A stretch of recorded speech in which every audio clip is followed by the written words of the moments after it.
अंगद का चचेरा भाई विशाल भी उनके साथ जा रहा था। अंगद की माँ, अंगद बेटा, विशाल भी तुम्हारे साथ ही जा रहा है क्या?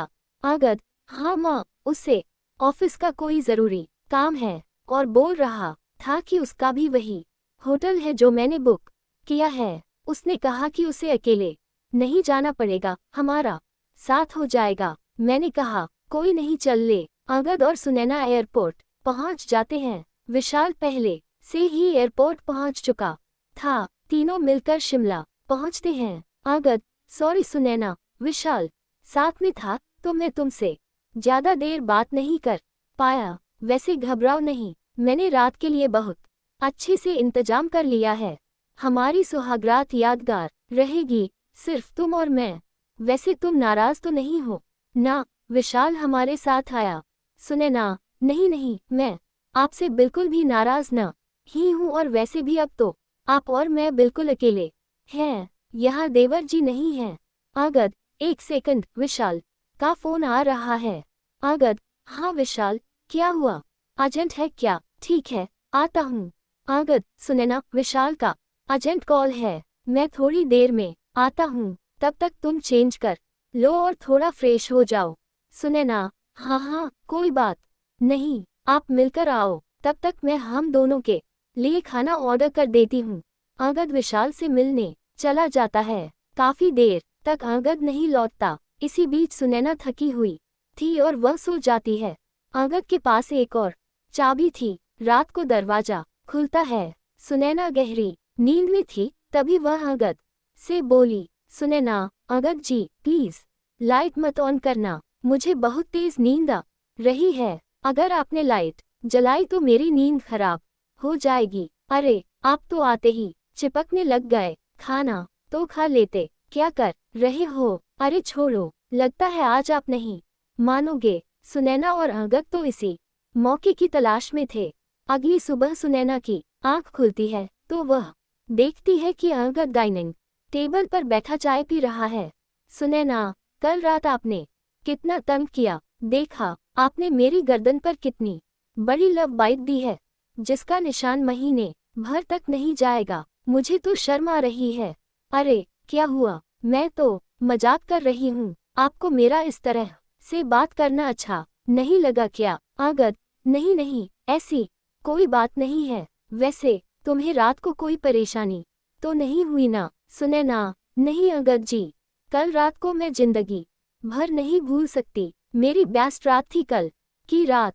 अंगद की उदास होने की बड़ी वजह थी उसका चचेरा भाई विशाल। विशाल ने अपने भाई अंगद के साथ धोखा किया। वो जानबूझकर उनके साथ आया था। विशाल, वैसे कुछ भी कह लो अंगद भैया, कल रात भाभी के साथ बहुत ही बढ़िया सुहागरात रही, मजा आ गया। उन्हें तो पता भी नहीं चला कि उनके साथ उनके देवर ने सुहागरात मनाई है। वो तो सोच रही है कि सारा मजा आपसे मिला है, पर वे ये नहीं जानती कि मुझ जैसा हॉट लड़का उनके साथ था। एक बात सुन लो, आज रात भी मैं उनके साथ रहूंगा। अंगद, विशाल, तुमने जानबूझकर मेरे ऑफिस की लड़की संजना को पैसे देकर उस दिन मेरे साथ गाड़ी में भेजा था। मैं तुम्हारे बहकावे में आ गया। उसने ड्रिंक नहीं की हुई थी, वो भी तुम्हारे साथ मिली हुई थी। जानबूझकर वो मेरे ऊपर गिरी और तुमने उस हालत में वो फोटो ले ली, और अब तुम मुझे ब्लैकमेल कर रहे हो कि मैं उसके साथ था। गलत तो तुम कर रहे हो।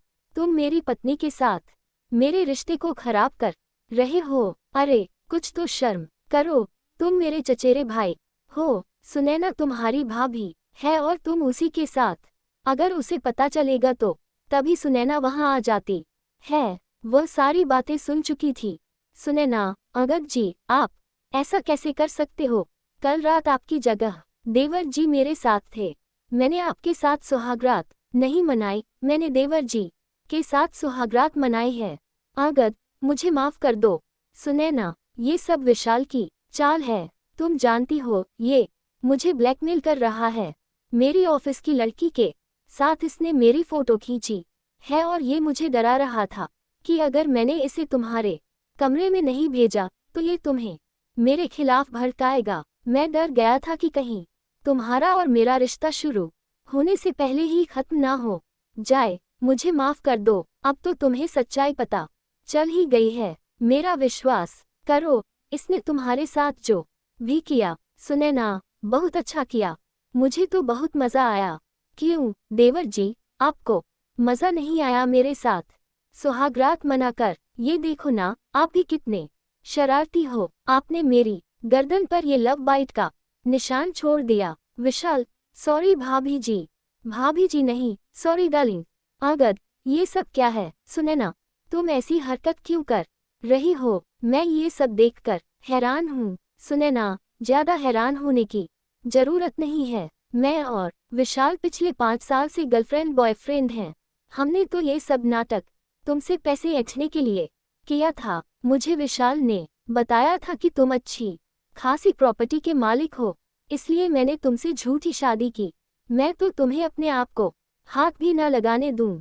मुझे तो मेरा विशाल ही छू सकता है। अब एक काम करो, ज्यादा समय मत लगाओ। अगर तुमने हमें कल दोपहर तक 5 लाख रुपए नहीं दिए तो मैं तुम पर इल्जाम लगा दूंगी। फिर तुम्हें जेल जाने से कोई नहीं बचा सकता। अब हम जैसा कहेंगे तुम्हें वैसा ही करना होगा। जब हमें पैसे की जरूरत होगी, तुम्हें हमें पैसे देने होंगे। चलो विशाल, मेरा ना बहुत मन कर रहा है, कमरे में चलते हैं। विशाल, लगता है कल रात का ज्यादा ही मजा आया है। चलो डार्लिंग, मैं कहाँ मना कर रहा हूँ।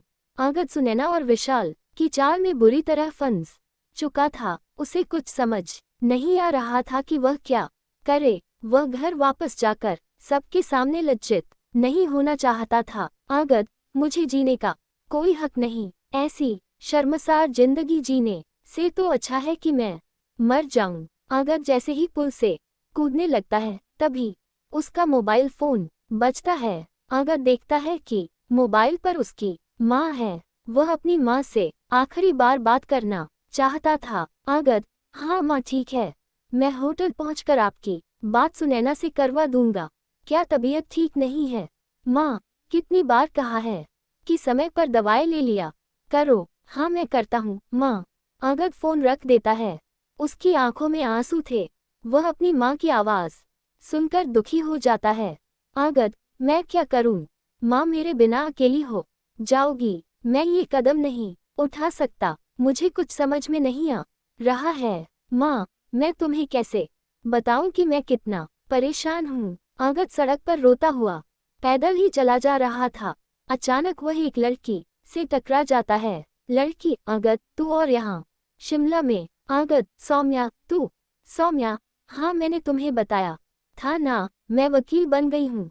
मैं यहाँ प्रैक्टिस के लिए आई हुई हूँ। वैसे तुम्हारा मैसेज पढ़कर मैं शादी में जरूर आती, पर यहाँ छुट्टी नहीं मिल रही थी। सॉरी, मैं शादी में नहीं आ पाए। वैसे ओह अच्छा, मैं समझ गई, तुम हनीमून पर आए हो, पर तुम्हारी वाइफ कहाँ है? तुम अकेले हो? एक सेकंड, तुम्हारी आंखों में आंसू कैसे? क्या तुम रो रहे थे? आगद को कुछ समझ नहीं आ रहा था। वह फूट फूट कर रोने लगता है। सौम्या आगद की बचपन की दोस्त थी। सौम्या के कहने पर आगद उसे सारी बात बता देता है। सौम्या, आगद, घबराने की कोई बात नहीं है। तुम बिल्कुल भी नहीं डरोगे और तुम उन्हें कोई पैसे नहीं दोगे। मैं तुम्हारे साथ कुछ गलत नहीं होने दूंगी। तुम कल ही सुनैना के खिलाफ तलाक के लिए अर्जी दे दो, बाकी सब मैं संभाल लूंगी। आगद, पर सौम्या, विशाल ने भी मेरे साथ गलत किया है। सौम्या, कोई टेंशन नहीं है। दोनों को तुम्हें ब्लैकमेल करने के जुर्म में कड़ी सजा होगी। बस तुम्हें उन दोनों की बातों को इस फोन में रिकॉर्ड करना है। उसके बाद आगद सौम्या के कहे मुताबिक होटल जाता है और विशाल और सुनैना की रिकॉर्डिंग कर लेता है। आगद, कान खोल कर सुन लो, मैं तुम दोनों को एक फूटी कौड़ी भी नहीं दूंगा। तुम्हें जो करना है कर लो। सुनैना, विशाल अब क्या करें? ये तो हम दोनों को एक साथ रहने भी नहीं देगा और पैसे भी नहीं देगा। कहो तो इसके खिलाफ पुलिस में झूठी रिपोर्ट कर दूं। विशाल, हाँ सुनैना डार्लिंग, ये तो तुम्हें करना ही पड़ेगा, वरना हम पैसों के मोहताज हो जाएंगे। ये मुर्गा हमारे हाथ से चला जाएगा तो हम दोनों कैसे एक साथ मजे कर पाएंगे यार। आगद तो चाहता था कि सुनैना और विशाल आपस में ऐसी बातें करें जो फोन में रिकॉर्ड हो जाएं और उसे सबूत मिल गया। सारे सबूत अब सौम्या के पास थे। उसने पुलिस को भेजकर होटल के कमरे से विशाल और सुनैना को पकड़वा दिया। सुनैना और विशाल को उनके किए की सजा मिल गई।